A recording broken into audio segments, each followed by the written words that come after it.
연봉이 높으면 사람이 자동으로 성실해집니까? 절대 아니죠. 연봉은 숫자에 불과하고 태도는 습관이나 본성이니까요. 연봉 때문에 사람이 바뀌지는 않죠. 연봉이 높다고 해서 열심히 하는 것도 아니고요. 그냥 원래 하던 대로 하는 거죠. 물론 연봉이 최소한 어느 정도 이상은 되어야 한다는 나름대로의 기준은 있죠. 아니면 이직이나 퇴사를 선택하게 되고요. 요즘 한참 이슈인 군인이나 공무원들의 퇴사가 대표적인 모습이죠. 직장 생활은 애국심이 아니라 돈 때문에 하는 거니까요. 그리고 회사에서 연봉 협상을 할 때 많은 팀장들이 이렇게 말을 하죠. 올해는 회사 사정이 너무 어려워. 물론 회사도 어렵고 나도 어렵죠. 원래 회사는 항상 위기니까요. 하지만 우리는 속으로 이렇게 생각합니다. 그럼 회사가 위기면 팀장 당신의 월급은 줄어드나? 내가 이 연봉에 이렇게까지 해야 해? 라고 말이죠. 그 순간 회사에 최선을 다하겠다는 생각은 사라지고요. 연봉이 동기부여도 안 되고 지속력도 없다곤 하지만 최소한의 수준은 넘어야만 하죠. 그래야 회사에 대한 불만이 사라지고요. 연봉에 만족할 수는 없어도 불만이 쌓이면 안 되죠. 직장 생활을 하는 가장 큰 이유가 연봉이잖아요. 그리고 실제로 고연봉인데 업무를 대충 하는 사람들도 의외로 많죠. 누군가는 연봉이 스트레스 값이라고 하고 업무나 성과의 크기라고도 하잖아요. 하지만 이들은 예외적인 존재들이고요. 그렇다면 이들은 고연봉임에도 왜 업무를 대충 할까요? 그건 이미 연봉을 확보했기 때문이죠. 대충 한다고 해서 연봉이 떨어지지도 않고요. 이런 사람들은 열심히 해서 연봉이 오른 게 아니라 운 좋게 올라간 거죠. 운도 실력이라면 어쩔 수가 없지만 업무나 성과보다는 인맥이나 다른 부분에서 인정받는 경우도 많고요. 솔직히 이들은 원래부터 업무를 대충 했던 사람들이죠. 대충 했음에도 고연봉이 된 거고요. 하지만 태도나 실력이 아니라 운이나 타이밍으로 연봉이 오른 사람들은 어느 순간 멈추게 되죠. 업무를 대충 하는 것도 조직이 다 알고 있고요.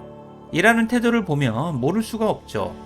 이런 걸 보면 연봉이 높다고 해서 열심히 하는 건 절대 아니고요. 원래 생긴 대로 살듯이 그냥 하던 대로 하는 거죠. 그런데도 회사에서는 승승장구하는 거고요. 이들이 부럽긴 하지만 누구나 이렇게 될 수는 없죠. 그래서 더 부러운 거고요. 그렇지만 회사에 진짜 무서운 사람들은 따로 있습니다. 연봉은 낮은데 묵묵히 성과를 내는 사람들이 있죠. 이들은 야근 자랑도 안 하고 징징대지도 않고요. 변명이나 핑계도 거의 없죠. 성과에만 집중해서 원하는 결과를 만들어내고요. 당연히 많은 상사들이 좋아하죠. 이들은 무조건 부하 직원으로 데리고 있어야만 하고요. 그리고 이런 사람들은 승진과 연봉이 자동으로 따라오게 됩니다. 왜냐면 회사는 성과를 내면서 믿을 수 있는 사람을 원하니까요. 그건 모든 상사가 마찬가지죠. 반대로 연봉을 올려주면 열심히 하겠습니다 라는 말은 진짜 위험한 말이죠. 지금은 연봉만큼만 하겠습니다 라는 의미니까요. 이런 말들은 최선을 다하지 않겠다는 협박처럼 들리죠. 자칫해서 성격 나쁜 상사라도 만나면 죽을 수도 있고요. 건방지면서도 진짜 불쾌한 말이거든요. 업무를 대충 하는 사람은 연봉이 올라도 대충 하고 열심히 하는 사람은 연봉과 상관없이 그냥 열심히 합니다. 원래 태도는 연봉이 아니라 습관이거든요. 그럼에도 이런 말을 한다는 건 직장 생활이나 상사를 우습게 생각하는 거죠.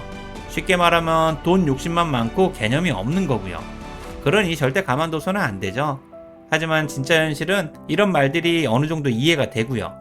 우리는 돈 때문에 회사를 다니기 때문에 연봉만 올려주면 야근이고 뭐고 무조건 열심히 할 마음이 있다는 거죠. 직장인에겐 금융치료가 만병통치약이니까요.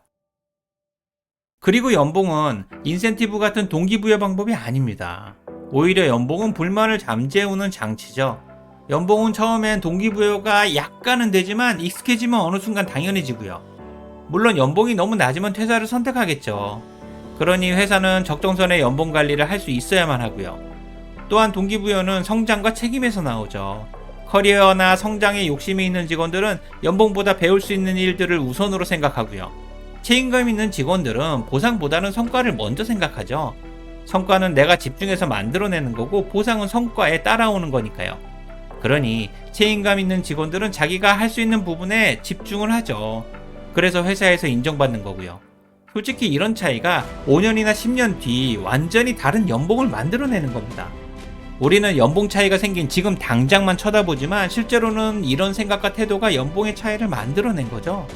연봉은 결과일 뿐 동기부여는 성장이나 책임감이고요. 마지막으로 연봉은 결과고 태도는 습관이자 본성입니다. 여러분들이 연봉을 올리고 싶다면 태도를 먼저 바꿔야만 하고요. 연봉을 핑계로 태도를 엉망으로 만드는 순간 성장도 멈추고 직장생활은 지옥으로 변할 겁니다. 그렇다면 정말로 연봉이 높다고 더 열심히 하고 연봉이 낮다고 업무를 대충 할 수 있을까요? 저는 절대 아니라고 생각합니다. 대충 하는 사람은 연봉과 상관없이 원래 대충 하거든요. 그러니 연봉과 태도를 연결 짓지는 마세요. 연봉을 많이 주면 열심히 할 거라는 착각도 버리시고요. 직장생활은 연봉과 상관없이 그냥 열심히 하는 겁니다. 오늘 내용에 공감이 되신다면 구독과 좋아요를 부탁드릴게요. 지금까지 회사 선배 인지였습니다. 고맙습니다.